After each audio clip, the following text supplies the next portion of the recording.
Good afternoon, ladies and gentlemen. Again, my name is Kidnapping Scott. I am Assistant Clark County Prosecutor. And I want to take this moment to thank you again for being here and being a part of this integral job that you have as being a juror in a very important case in all aspects. What I would say is that you all have the most important job in this criminal process. And that monumental task is to be able to evaluate all the information that has been presented to you and determine whether what we brought here is guilty of all of the counts that he's been indicted on. He's been indicted on 5 counts, and those counts are indicative of what he did to the victim and decedent Lo-Letha. Let me walk you through those counts. Count 1, murder. That's one of the things that was talked about on numerous occasions during your voir dire and during the process brought by the judge, County Prosecutor Dan Driscoll, in defense, is murder. But that's not the only count that we have and that what Mr. Brock is facing. You have count 2, which is murder, but it's also called felony murder. Count 3, felonious assault. Count 4, kidnapping. And count 5, felony murder, which will refer to or coincide with that kidnapping.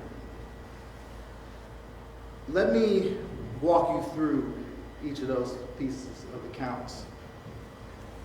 You'll hear evidence and you will see evidence that will prove beyond a reasonable doubt that William Brock is guilty of each of those counts. First, you'll hear the 911 call. That's going to bring everyone to the scene of his crime. Now, it may initially appear that he's doing the right thing. He's calling the police, making a report. Or he's reporting that someone else is making a threat to him, a scam that was brought up on various occasions. But if you listen to his statements on the way he said in that call, it'll be the beginning of a series, a cascading effect of contradictory statements made by him that will be presented through the testimony from law enforcement. You'll start to get into his subjective thought, what he thought was the right thing to do at that time. Unfortunately, that subjective thought that he thinks was justification for shooting someone that untimely died because he thought or he was schemed. The problem with that subjective mindset is you're leaving out the objectivity of it.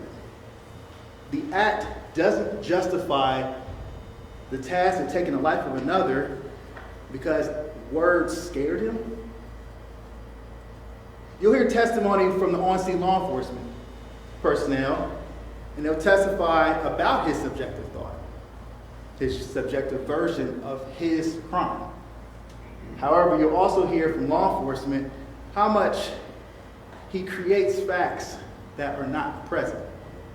And that's information that you will take into account when you saw at the scene of his crime.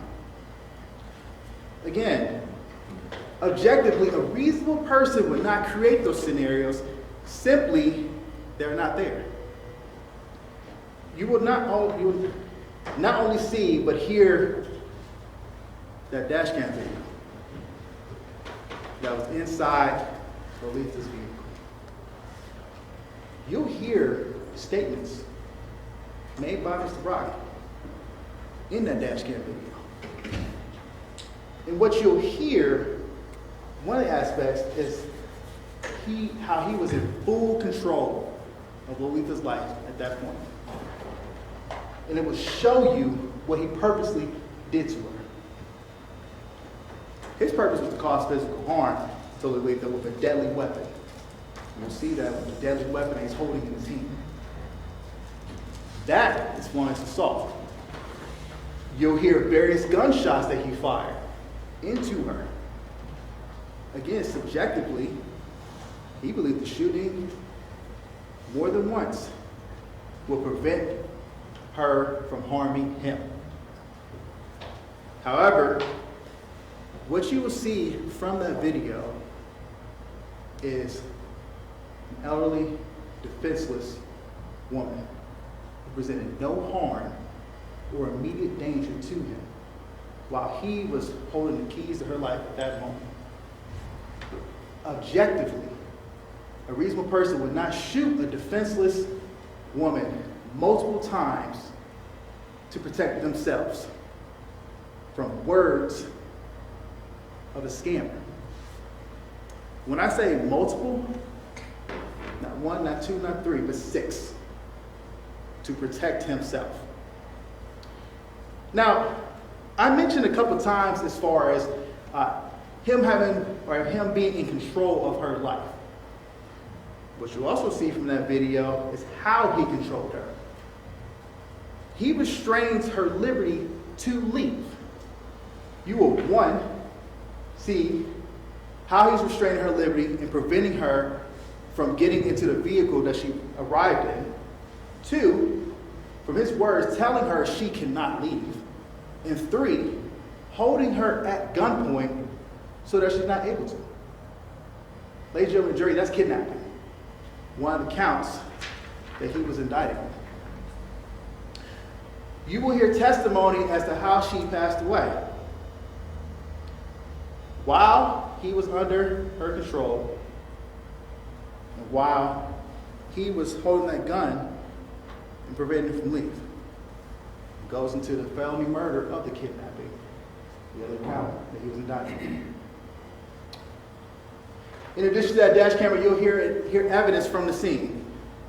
That will include photos, testimony from various law enforcement officers, personnel that will present actual facts that an objective person would take into account and pause and ask themselves, but they shoot someone multiple times before assessing the scene. You'll hear testimony from doctors detailing her condition, the life-saving measures that they performed will ultimately cause her demise. And that testimony you'll hear from the doctors will prove that his actions caused felony murder stemming from the felonious assault of causing physical harm to her by shooting her multiple times with a deadly weapon. One of the things that was brought up was first impression. We don't take these cases lightly. We come to you and we bring the evidence for you or to you in a matter of seriousness of these crimes. It is our duty and our job to show you that, and we will, based on all of the information that is going to be presented to you. Ladies and gentlemen of the jury, you will see and hear that William Barr purposely caused the death of Lo-Letha Hall. You will see and hear they did that with a deadly weapon. You will see and hear that her death was caused by first restraining her liberty, by preventing her from leave, and then caused serious physical harm to her by shooting her multiple times. Subjectively, and again, the mindset comes into play when you're assessing this.